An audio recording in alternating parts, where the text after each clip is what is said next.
All right, today we're going to tear down a project that takes something we all use, the good old to-do list, and completely reimagines it with some serious AI power. I mean, just think about that for a second. No more messing around with tiny checkboxes or typing things out on your phone. What if you could just tell your to-do list what you need? Like you're talking to an assistant. That's the big idea we're digging into today. So here's the official mission statement, and it really cuts right to the chase. This isn't just about making a prettier app.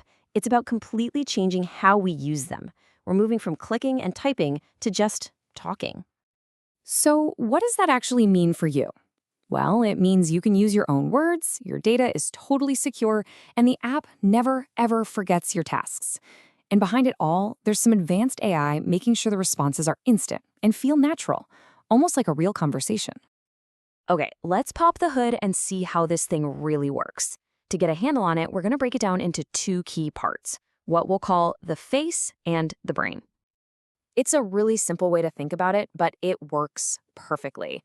The face is everything you actually see and touch on the screen. The chat window, the buttons.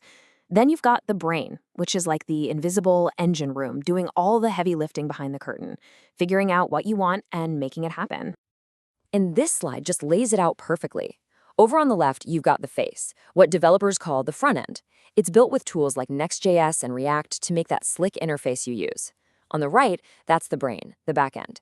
This is the real powerhouse, built in Python with something called Fast API, and it's responsible for handling everything you say. Okay, so the face sends your message over to the brain. But how in the world does a bunch of code actually understand a phrase like, remind me to buy milk tomorrow morning? Well, that's where the real intelligence kicks in. So let's jump into section 2, inside the AI's mind. We're about to see how your words get translated into actual, concrete actions. The magic behind this AI's understanding comes down to something called MCP tools. Now, that might sound technical, but the analogy here is perfect. The AI isn't just one giant brain. It has a set of specific tools, kind of like a chef's collection of knives. Each tool has one very specific job that it does really, really well. And here it is, the AI's actual toolkit. These are the specific actions it can choose from. So when you ask it to do something, its very first job is to figure out which one of these 5 tools is the right one for the job. It's simple, it's powerful, and it's super effective. Let's just walk through a quick example. You type, add buy milk to my shopping list. The AI doesn't just see a string of words, it understands the intent, that you're trying to create a new task. So it reaches into its toolkit, grabs the Add Task tool, and uses it. And just like that, the task pops up in your list. Now, this whole understanding part is incredibly sophisticated, and that's because this project plugs directly into OpenAI's advanced language models. Yep, the very same technology behind tools like ChatGPT. And that is a huge deal, because it lets a project like this tap into a world-class AI without building it from scratch. That's what makes the whole conversation feel so natural. Okay, but a brain that can think is pretty useless if it can't remember anything. After the AI figures out what to do, where does that information actually go? Let's take a look at the application's memory. I mean, seriously, if you close the app and it forgets everything you just told it, what's the point?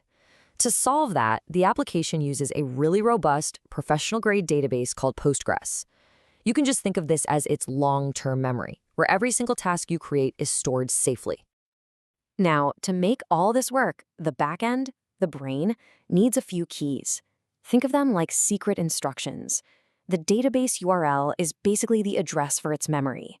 The OpenAI API key is the special key that unlocks the door to those powerful AI models.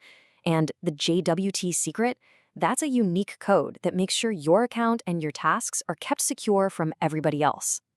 This quote points out a really smart design choice. It's called a stateless design, which is just a fancy way of saying the app itself doesn't have a short-term memory.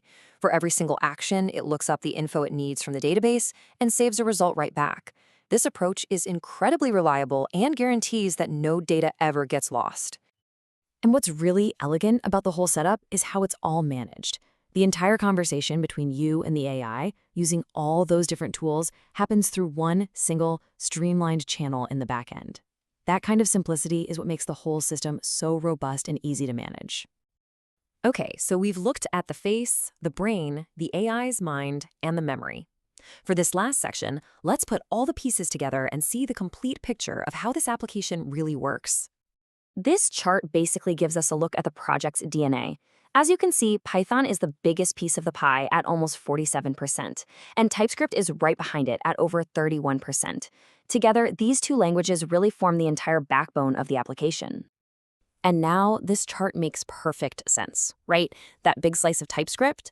That's the face, the interactive part you see and use in your browser. And that even bigger slice of Python? Well, that's the brain, the powerful engine in the background, doing all the thinking and data management. So let's just recap the entire flow one more time. You, the user, talk to the face. The face immediately sends your message to the brain. The brain uses its AI mind and its special tools to understand what you want and then takes action.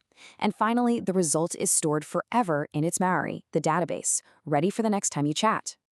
You know, this project really points to a future where using our software is as natural as talking to another person. It started here with a simple to-do list. So the final question to think about is, what's next? Your calendar? Your notes app? What tool that you use every day will be the next one to learn how to talk back?